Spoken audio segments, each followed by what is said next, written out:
J'ai été dans une situation où j'ai été en contact avec des musulmans qui m'ont beaucoup parlé de l'islam et grâce à leur mode de vie, j'ai commencé à l'apprécier et à l'admirer énormément.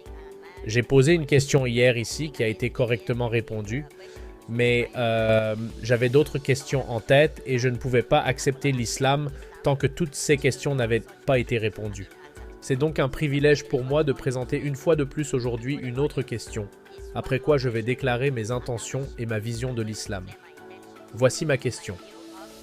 Quand vous allez dans une entreprise, disons que vous achetez une nouvelle voiture. Vous prenez cette voiture sur la route et vous découvrez qu'il manque quelque chose à cette voiture. Disons que le klaxon manque. Je ne sais pas ce que vous en pensez. Est-ce qu'ils n'ont pas mis le klaxon? Ou est-ce qu'il s'est passé quelque chose pour que le klaxon soit absent? Je ne sais pas.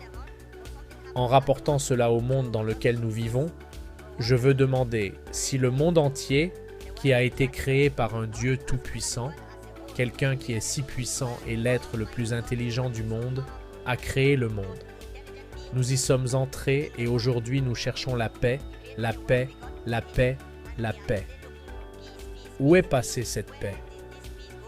Quand le monde a été créé par l'être le plus intelligent sur Terre, est-ce qu'il a commis une erreur quelque part? Ou cherchons-nous quelque chose qu'il ne voulait pas dans son monde? Frère, tu as posé une très bonne question.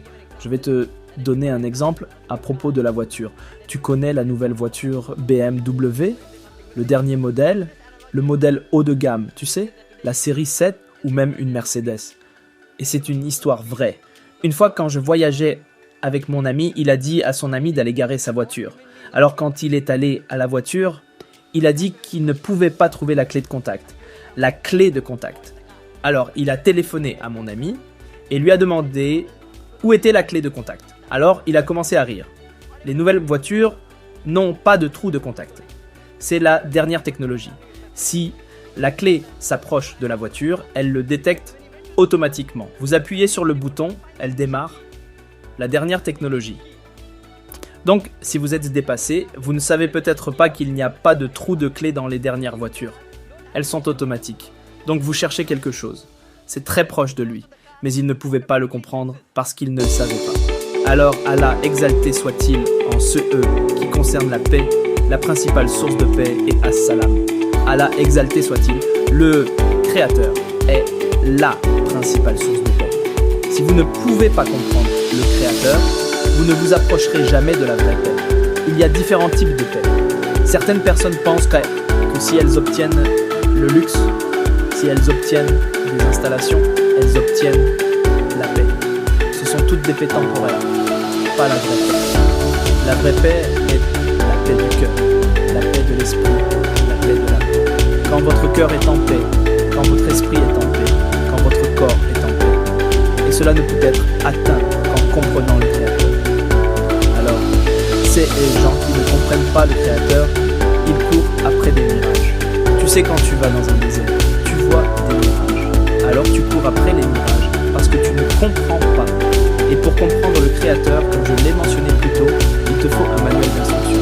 Tu n'as pas lu le manuel d'instruction de la dernière BMW. Tu lis le manuel d'instruction de BMW et tu essaies de trouver où est la clé de contact, où est le klaxon. Tu lis le manuel d'instruction, tu trouveras le klaxon, tu trouveras la clé de contact ainsi que la paix. Et je suis d'accord avec toi, beaucoup de gens parlent de paix, beaucoup de pays parlent de paix. Ils parlent de leurs choses matérielles personnelles, à propos de leur sécurité. Ensuite, vous obtenez la paix. Mais la paix, c'est la paix de l'esprit, la paix du cœur, la paix de l'âme. Je ne sais pas de quoi tu parles à propos des autres êtres humains. Machallah, je suis en paix. Je ne sais pas avec combien de personnes tu as interagi. Je peux te dire, Machallah, moi, Dr Zakir Naik, je suis en paix, Machallah. Et j'ai trouvé la paix parce que l'islam vient du mot salam, qui signifie paix. C'est aussi dérivé du mot arabe qui signifie soumettre sa volonté à Dieu Tout-Puissant. Donc la vraie paix est l'islam signifie la paix acquise en soumettant ta volonté à Dieu. Alors tant que tu ne soumettras pas ta volonté à Dieu, frère, tu n'acquériras jamais la paix. J'espère que cela répond à la question. J'espère que cela répond à la question. Oui, cela répond à ma question. Donc êtes-vous prêt à accepter l'islam? Vraiment, docteur. Merci beaucoup pour la clarification. Au moins, nous avons compris cela. Je reconnais librement l'islam comme une institution d'apprentissage, comme une école où nous apprenons à nous améliorer. Donc, à partir d'aujourd'hui, je veux faire partie de cette école pour apprendre le bon mode de vie. Frère, croyez-vous qu'il n'y a qu'un seul Dieu? Oui, j'y crois. Croyez-vous que Jésus n'est pas Dieu? Oui, j'y crois. Mais qu'il est un messager de Dieu? Oui, je le crois. Croyez-vous que le prophète Muhammad, paix et salut sur lui, est un messager de Dieu? Oui, je le crois. Est-ce que quelqu'un vous force à accepter l'islam? Non, personne. Vous le faites de votre propre volonté? Oui, c'est ma volonté.